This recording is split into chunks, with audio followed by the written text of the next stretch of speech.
And so we're going to talk about size up. We are at an infestation of Chinese tallow trees. As you can see, the canopy is poking up here above the other vegetation in the area. And I'm going to talk about the factors you need to consider when you're approaching treating an infestation of this kind. Very similar to other infestations, you need to look at everything in the context of the landscape around you and all of the values at risk that could be threatened by your treatment, and that includes you.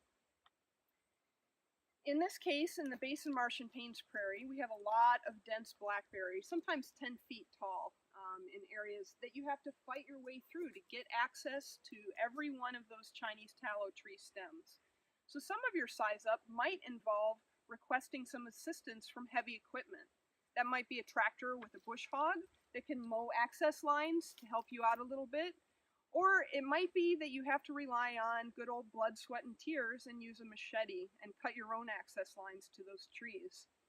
If that's the case, of course, you have to always consider the people that are around you whenever you're using any kind of cutting implement. And that could be members of your own crew. It could also be members of the public if you're working in a public access area. In addition, you need to think about the other things in the landscape that could impact you, or that you could impact. In this case, we've got an example of something you always have to worry about at Paynes Prairie, which is venomous snakes. We've got a very good sized shed here from an eastern diamondback rattlesnake that was just revealed by the bush hog that cut these lines. So we know actually that probably this snake is in this area if it's still alive. And you should always assume that there's a venomous snake pretty much anywhere in the basin at Paynes Prairie. Usually they're water moccasins, but also definitely eastern diamondback rattlesnake. You also need to consider native plants that it's important for you to protect. That could be threatened or endangered species, or it could be not imperiled native species. As we do treatments of non-native invasive species using herbicides, we do often have to accept some minimal level of non-target damage, but we do want to always focus on keeping that as low as possible. So one part of this job is making access to the areas you need to treat. It's not always the most glamorous part, but it's necessary. So you don't always have to have a spray bottle in your hand. Sometimes it's just a machete. And it's a lot easier, in the case of blackberries and other briars, to spend a couple moments hacking away that vegetation that's around your target instead of trying to ballerina your way through it and get snagged with each step that you take. So now we're going to demonstrate a technique known as hack and squirt, or frill and girdle.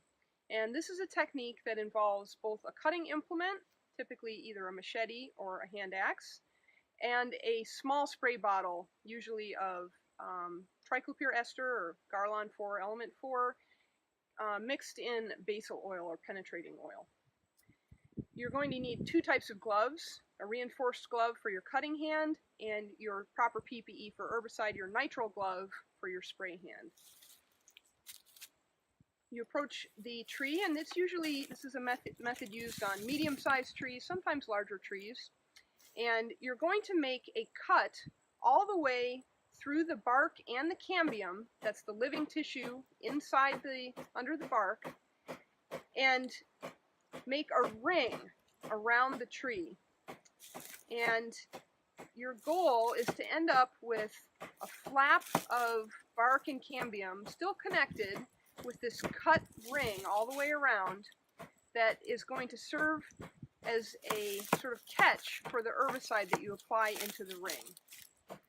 It's important that you cut all the way around, that you achieve a complete 360-degree ring, and that you don't leave any little strands of tissue uncut. Any strand of cambium that's still connected, or bark that's still connected, means that there's living tissue running from the top of the tree down to the roots.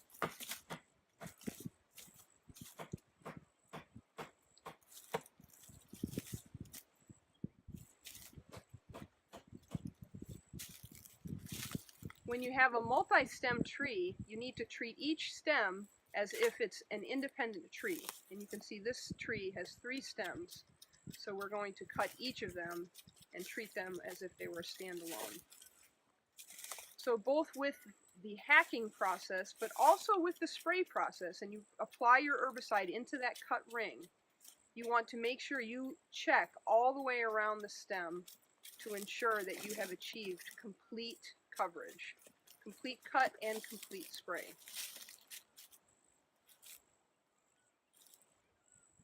So we're going to do the same technique again now using a machete.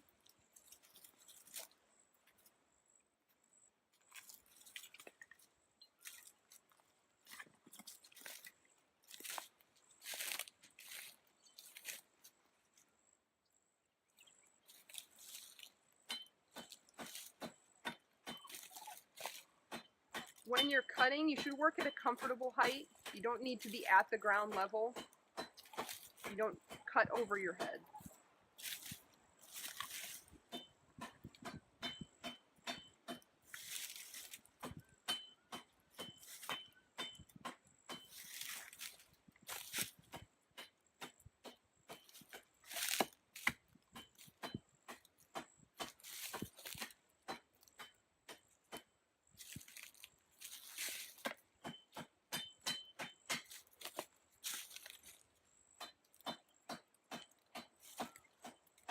And you want to get that white cambium, that white inner bark exposed. That's the best way to really know that you have cut sufficiently through the bark.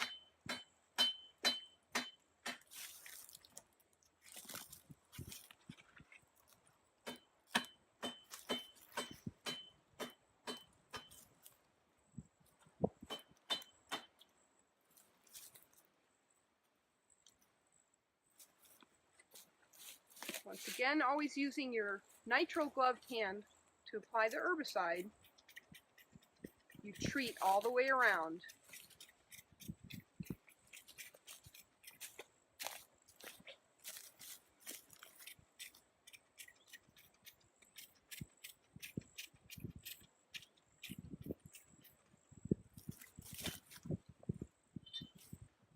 And again, if you have multiple stems, you have to treat every stem. If you leave one stem untreated, you have not killed that tree.